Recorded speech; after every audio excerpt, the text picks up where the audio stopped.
After Kyiv, President Biden now is set to visit neighboring Poland, and that's where we find NBC News correspondent Josh Lederman, who's live in Warsaw for us. You were always expecting him. That was always on the schedule. He was going to come to you. Of course, now he did this detour via Kyiv. Do you know when he's expected to arrive? That might give us some kind of hint about how he's getting out.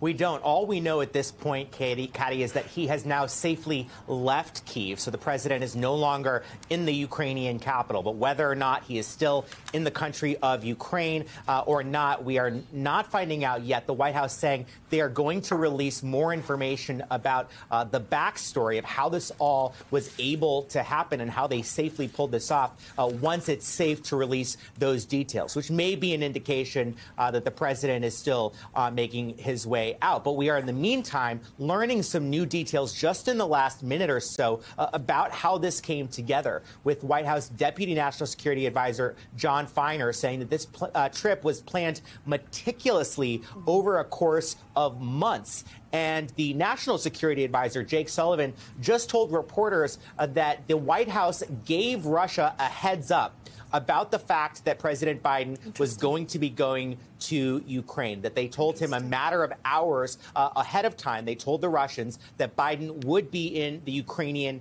capital. That, of course, was an attempt to make sure that if Russia were planning any attacks in Ukraine, we've seen missile barrages in the last days and weeks, some of which have targeted Kyiv, that they would hopefully hold off, knowing that the leader of the United States was going to be on the ground there. We'll get more information about the other logistics that were involved in this dramatic and really remarkable secret trip to Ukraine as the president emerges and in the days to come. But in the meantime, White House officials now preparing for that second leg of the trip here in Poland, where in addition to being able to meet with Polish President Duda, as well as NATO allies from the Bucharest Nine, the president is also expected still to give a major speech here in Warsaw tomorrow, just a few blocks from where I'm standing, where he will have an opportunity not only to fill in the rest of the world about exactly what he saw in Kyiv, but also to make the case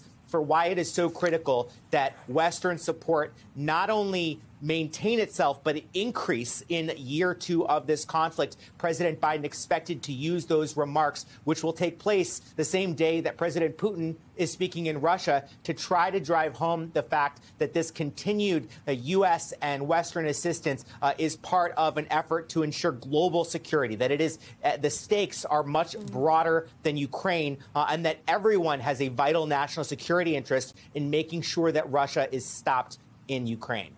Josh, so interesting to hear that they let the Russians know. I was speaking to Sergeant Beasley while we were off air just earlier, and he was saying, listen, this would be the very worst day for the Russians to try anything in Kyiv, because that would be catastrophic for Moscow if by mistake almost they were to hurt President Biden in any way. So interesting that they let him know, and the rest of those details are going to be interesting too, because clearly a huge security headache trying to plan a meeting like that. Let's throw it forward a little bit, a bit more on that speech. We've been hearing during the course of this morning how there is a need, of course, to rally the Europeans behind this and the global effort behind this. But there's also very much at this moment a need to rally Americans behind this war effort. Elise Jordan was pointing out earlier the polls showing that across the board, Americans are losing support for the war in Ukraine. How important is it tomorrow that President Biden finds something to say to the American public that perhaps he hasn't managed to find so far, to persuade them of the case that you just made, that this is a global effort and that Ukrainians are fighting on behalf of the rest of the world?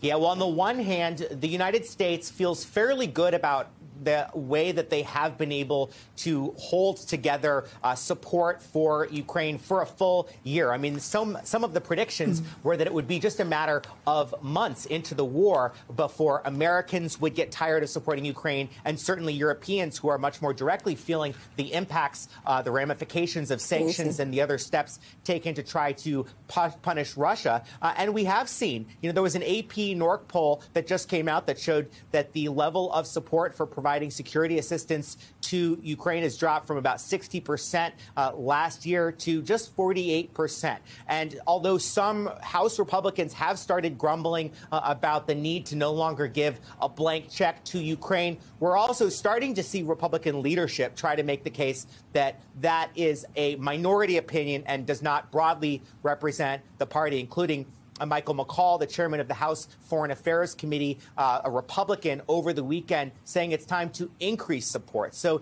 yes, there are murmurings both in Europe and in the West and in the United States about perhaps some folks who are less supportive than they were before. But by and large, the U.S. government, the Biden administration, feels like they've been able to hold this together to the point where they're still able to get the funds they need from Congress. They're still able to get to Ukraine the military assistance that they feel Ukraine needs at this point in time. President Biden's speech tomorrow, clearly a major effort to make sure that that support does not ebb and that they're able to continue to deliver that kind of support and assistance as this conflict drags on into its second year, Katty. NBC's Josh Lederman, thank you.